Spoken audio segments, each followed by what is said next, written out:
Hey, happy weekend, everybody. Bob from Trade Genius. It's the weekend of the 25th, 26th of February. And I'm going to take even a farther outlook on my watch list today just to give people some perspective. Some are trading short term, some are trading long term. And I think it'd be good to take a step back because I think we're at an inflection point and a change in leadership and a change in direction. And I'm going to start off here with SPY, and I'll leave the day. I'll do another report this weekend with a closer in look. But we're outside of really all bands of sanity here against the volume weighted moving average, and we're looking at this is weekly, and we're over 10% away from the what you would consider a center of gravity. Everything's just being pushed out well beyond its norms, and I think personally it's you have these derivatives that's driving everything. Nobody's selling because everybody's watching for it to go up, and they're just using these derivative products just to lift the market with not a whole lot of work. It's just like the last buyers in a home frenzy.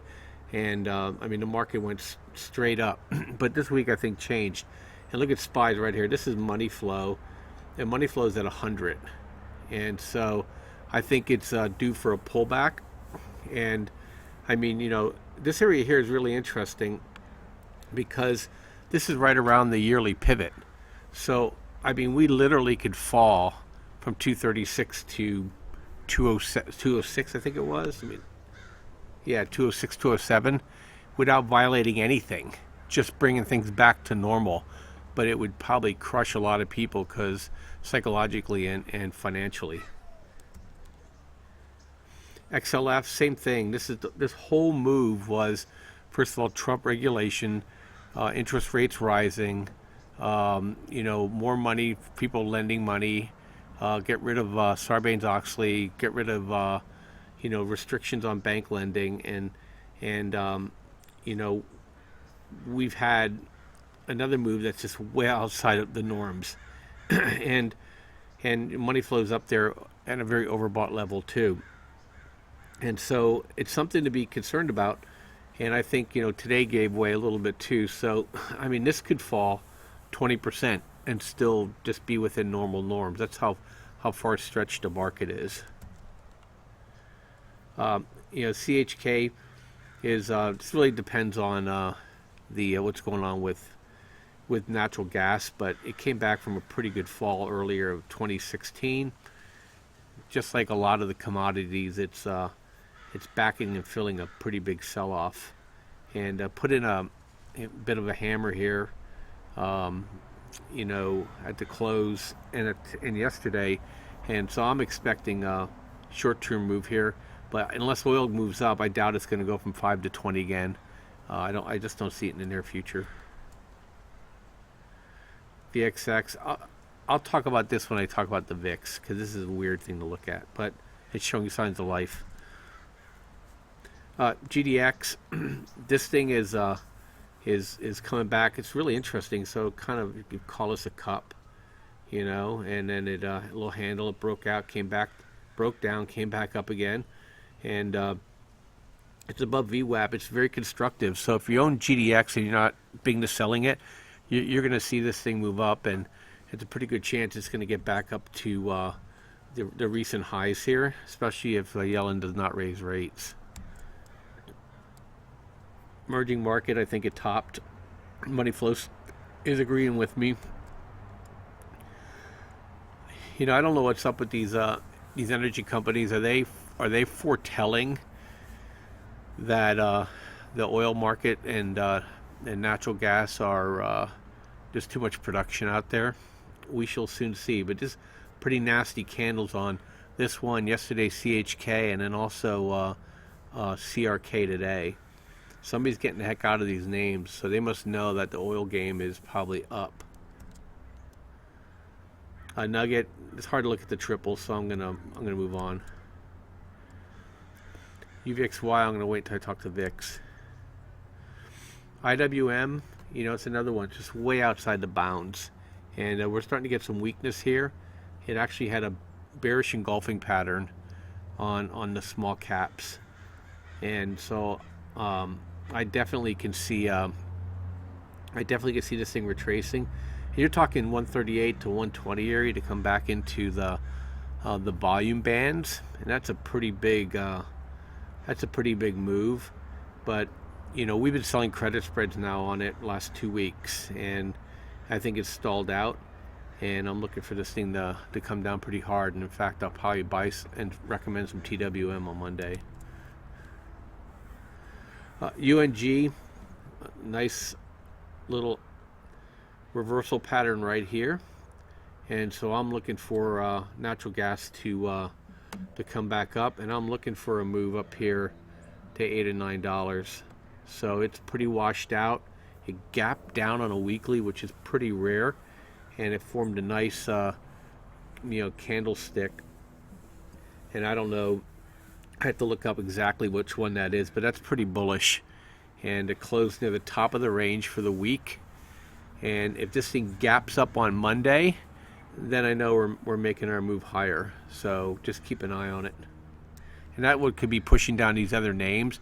These could be flushing people out so big money can get in on them pretty cheap. NAK, a short seller hit it at the most opportune time. I mean, this thing's coming up from pennies. And, for those who are trading it or caught in the wash, whenever this thing gets down to an S2 on a daily, buy it, let it gap up on a short covering, get out and keep moving your basis down, and you're going to be just fine. It's a small cap stock. You're going to be able to work your way through this thing pretty easily if you're diligent. GDXJ, it's the same as GDX, very constructive. Miners are breaking out. XLE is coming back down into the VWAP, and so from a short-term basis, I think it can fall here to the mid-60s, and then once it 67 area, I think from there, then I think it's going to be a good area to buy it. Money flow is already pretty much washed out. XIV, I want to talk about XIV because I think this is interesting. What an incredible day today on it. It opened down. As yesterday, it was down 10% from its high, and then it gapped down another 5%, not 5%, is that right? Let's see, $3 on 60. Is that what? Can't do the math. 2%, and so not more than that. Anyway, I'm not going to think on the fly here. But it crawled all the way back to flat. But that is one nasty hanging man on there. And I think this is the end of the move. And this thing literally, if what's going to happen, I think it's going to happen. I think we're going to be buying XIB here in the 30s. So not too excited about it other than catching some day trades on it, but I think this thing's going to come down hard, and I'll show you when it's going to come down. So GLD, it's built its base, it's tested its bottom. Now it needs to come up to here and 128 area, then I think it's going to rock. VWAP is flattened out, which is incredible, and it's consolidating here. And I think, they may try to test the VWAP on it, but this is tactics now, and I think strategically it's going to just move higher very nicely. Twitter, we just kind of trade this intra-week. I'm not going to talk about it. SLV the same. Looks really nice. XLK, this is just an amazingly overbought Momo move here to drive the averages higher. A lot of tech stocks that are high mega market cap, and this thing can fall back to the mid 40s here, which would be pretty devastating for a lot of large caps, and I think it'll drive the market down lower. Dust, like I said, every time this thing gets overbought, short it, you'll make money. IOR is just really interesting to me. You know, we talked about this before, so I'm not going to get into it. But it's trying to move on these interest rate announcements, and so we just need to let it work its way through, and then it usually falls here about 10 or 12%. So we'll wait till it get overbought, and then SRS will be the way to trade it. We finally got a little bit of a doji here at the high on XLY, and we'll see this is overvalued by about 10%. XBI, we're pretty close in here on a break. Looking here at a little bit of a wedge. If that wedge falls, we're looking at the $50 for XBI. IAU, same other gold. MOS just backfilling back to its VWAP and consolidating, and it's pretty constructive as well. SLW the same. AG the same. DBA, it's sugar's been pushing this thing down, and sugar and coffee grains are pushing it up, and so it's it's still rejecting the VWAP, but it's held off its recent bottoms here, like almost a double bottom, and so I'm looking for this to turn as the grains turn and as coffee and sugar turn.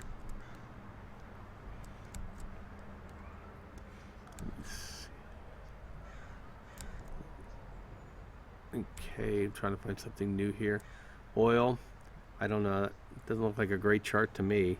You know, we keep talking about $70 oil, but it's just not going anywhere.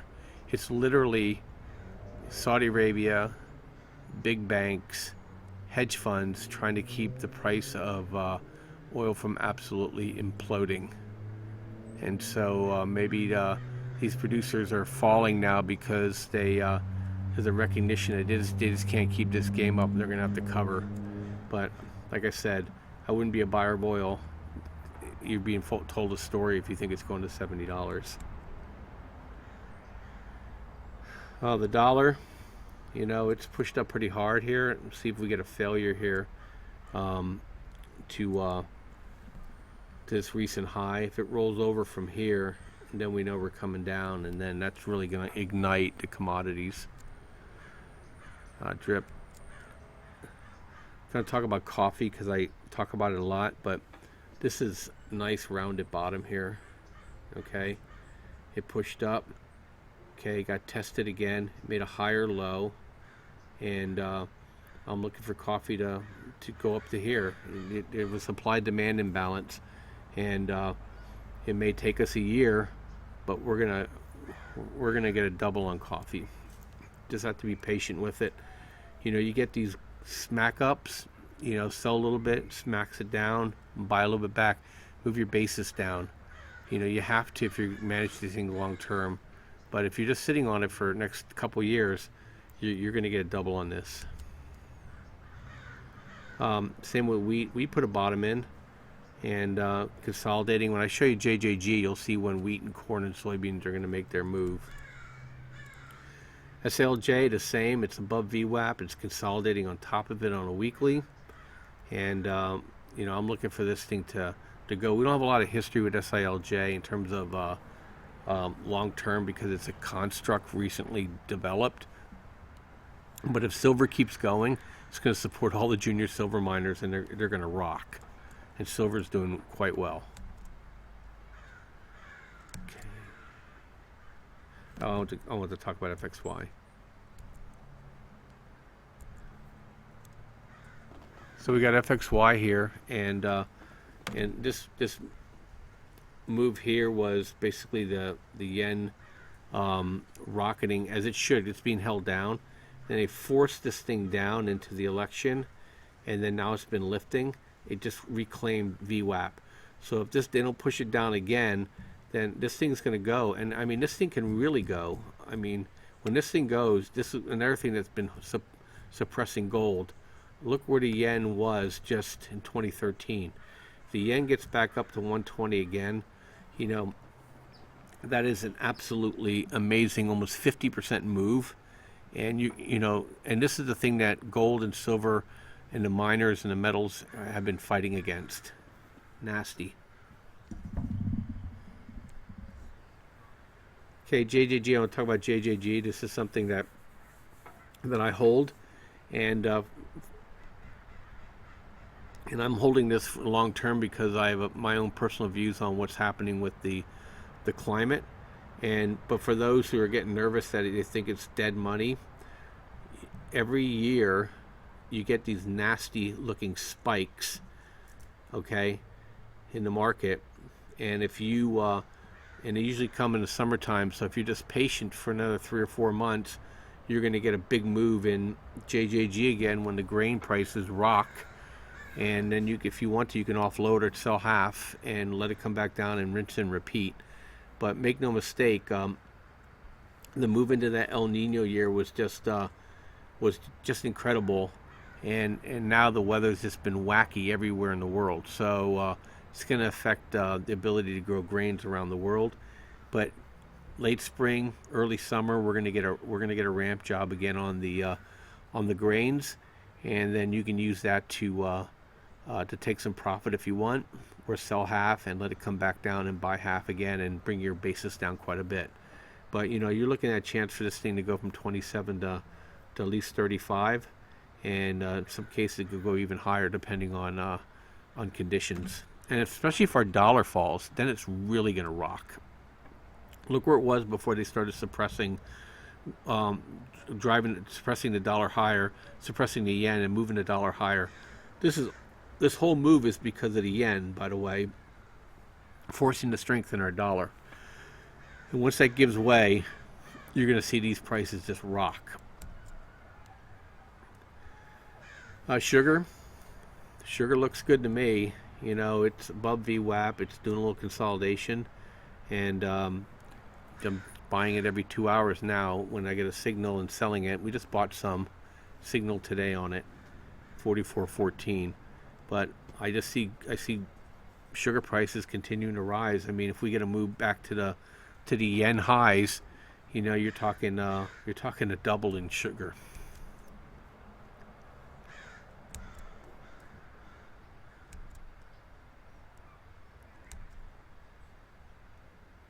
Okay, I'm just looking for some final things here on my thing.